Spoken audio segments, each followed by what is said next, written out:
പുഴയുടെ തീരത്തുള്ള നയനമനോഹരമായ ഒരു സ്ഥലം ഗുരുദേവന് വളരെ ഇഷ്ടപ്പെടുകയുണ്ടായി. രാജകൊട്ടാരത്തിനു വളരെ അടുത്തായിരുന്നു തെങ്ങുകളും മറ്റു ഫലവൃക്ഷങ്ങളുമൊക്കെ തിങ്ങി നിറഞ്ഞു നിന്നിരുന്ന ആ സ്ഥലം. അതിൻ്റെ മറുകരയിലാണ് ബലിതർപ്പണങ്ങൾ നടത്തുവാനായി 10,000-കണക്കിന് ജനങ്ങൾ കർക്കിടകവാവിന് ഒത്തുകൂടുന്ന ആലുവ മണപ്പുറം. വടാരത്ത് തോപ്പ് എന്നറിയപ്പെട്ടിരുന്ന ആ സ്ഥലം ഒരു സേട്ടുവിൻ്റെ വകയായിരുന്നു. അവിടം തൻ്റെ സങ്കല്പത്തിലുള്ള അദ്വൈതാശ്രമത്തിന് ചേർന്നതാണെന്ന് ഗുരുദേവന് തോന്നി. വളരെ താമസിയാതെ സേട്ടുവിൽ നിന്നും വടാരത്ത് തോപ്പ് ഗുരുദേവൻ വിലയ്ക്കു വാങ്ങി. അവിടെ ആറ്റിൻ്റെ തീരത്ത് പനമ്പ് കൊണ്ടൊരു ആശ്രമം കെട്ടിച്ചു. തുടർന്ന് മാവ്, പ്ലാവ്, വേപ്പ്, പുന്ന തുടങ്ങി ധാരാളം മരങ്ങൾ വെച്ചു പിടിപ്പിച്ചു.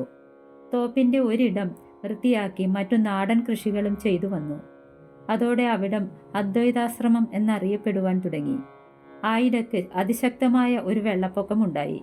അതിൽപ്പെട്ട് ആശ്രമവും കൃഷിയുമൊക്കെ പാടെ ഒലിച്ചു പോവുകയുണ്ടായി. ഗുരുദേവൻ അപ്പോൾ അരുവിപ്പുറത്തായിരുന്നു.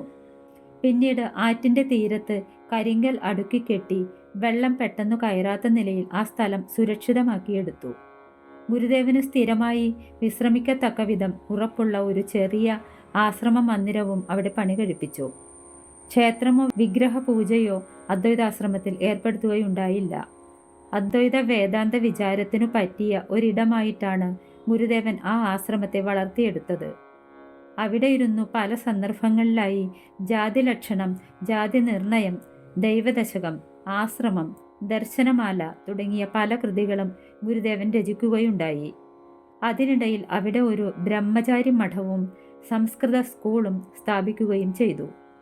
ആശ്രമമുറ്റത്തെ മാവിൽ ഗുരുദേവൻ ഒരു വിജ്ഞാപനം എഴുതി പ്രദർശിപ്പിച്ചിട്ടുണ്ടായിരുന്നു.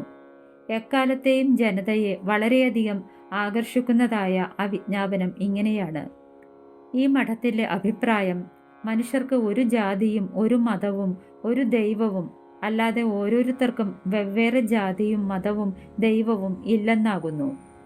കേരളത്തിൻ്റെ മതസൗഹാർദ്ദതയ്ക്ക് അടിത്തറ പാകിയത് ഈ വിജ്ഞാപനമാണ്.